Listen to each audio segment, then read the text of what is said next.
Make mo. Uwi ka mo. No. No.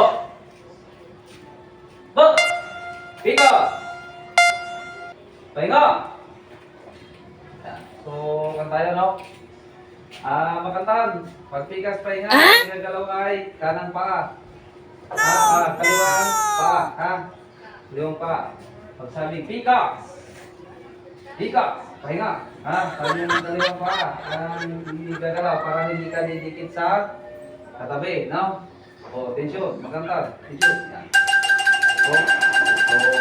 Pahinga. Sundan mo tayo. Yapa. No? So, kan tayo. Discussion. No? Papaalaala natin yung dapat natin ginagawa sa trabaho. O, dyan ulit tayo. Ulit tayo, ha? So, topic ulit natin yan. Kung ano yung dapat natin ginagawa sa trabaho.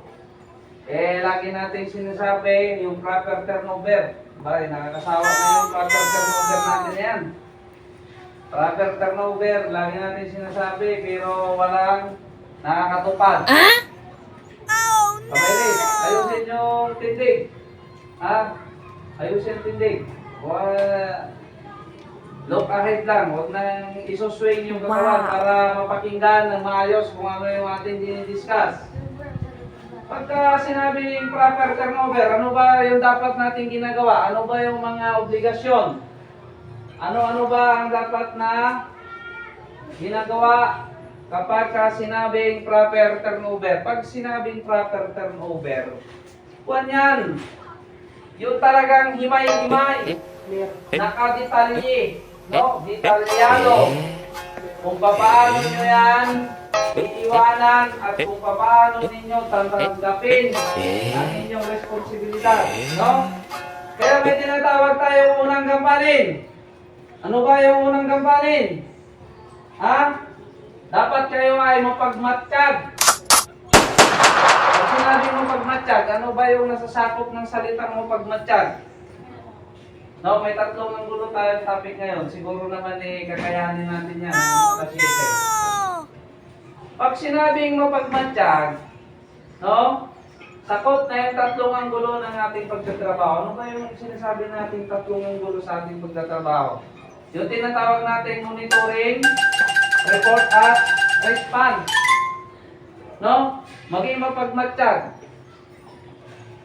Ano ba yung mga dapat pagmatsyagan ninyo? Kung ano ba yung mga dapat pansinin?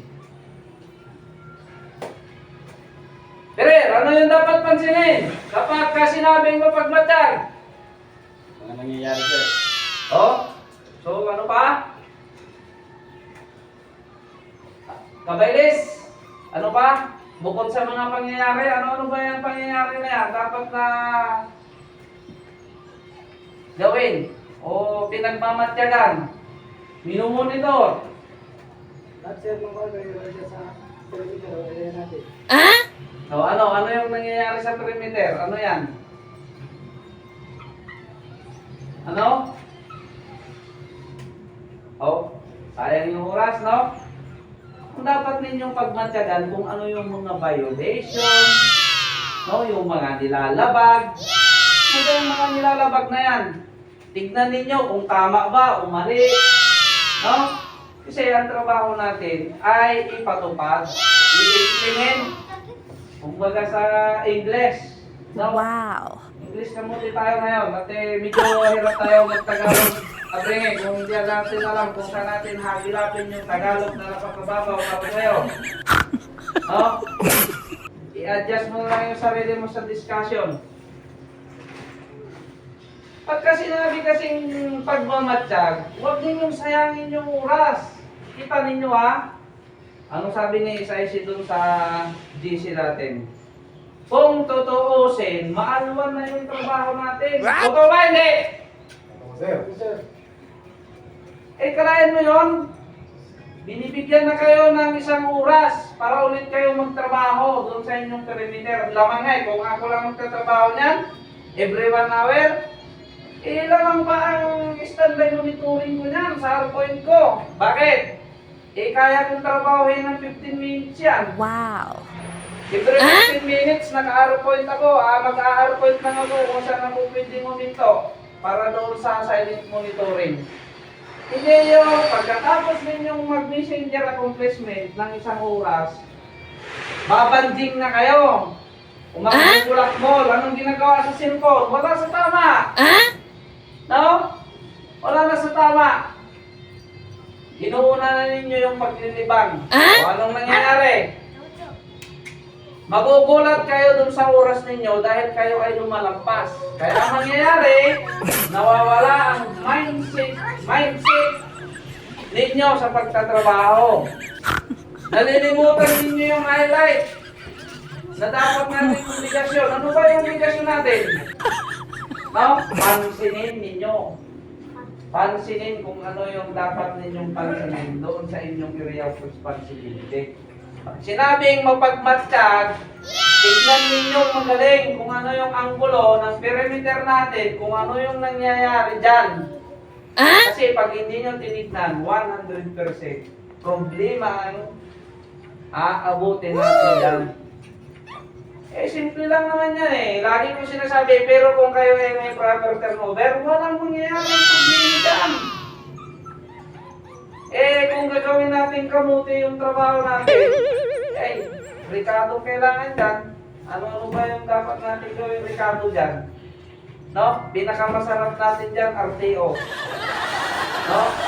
Yan pinakamasarap. Ano ba yung segunda dyan? Segunda na Ricardo dyan, suspension.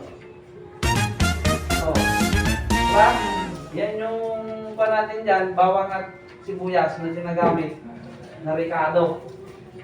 Kapag pinabayaan na natin yung trabaho natin. Eh, pero kung isipin nyo, kung sasama ang loob ninyo sa sinasabi ko sa inyo, eh, sabi lang kayo, kung ayaw ninyo sa akin. Kung tutusin, simple yan. Kayo ang mayawak ng oras ninyo, hindi ako. Dahil binigay ko na sa inyo yung kalayaan ninyo. Sa totoo lang, napakaswerte ninyo. Isa dun sa mga nauna. Gusto ba nyo hawakan ng oras nyo? Ulit, attention! Gusto nyo ba hawakan ang oras nyo?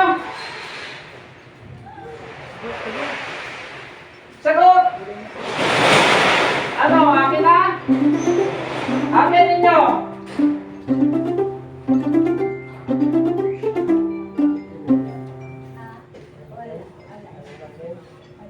Eh, pagka ganyan ang ginagawa natin sa perimeter natin, kita nyo, lamang na nga ang pagkonsinti ko sa inyo eh.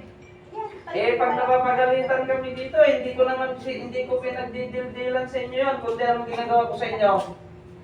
Dinidisiplina ko ng palihim, isa-isa. Sino yung mga nakaranas dyan na kinakausap ko ng masinsina ng isa-isa? O, abringi.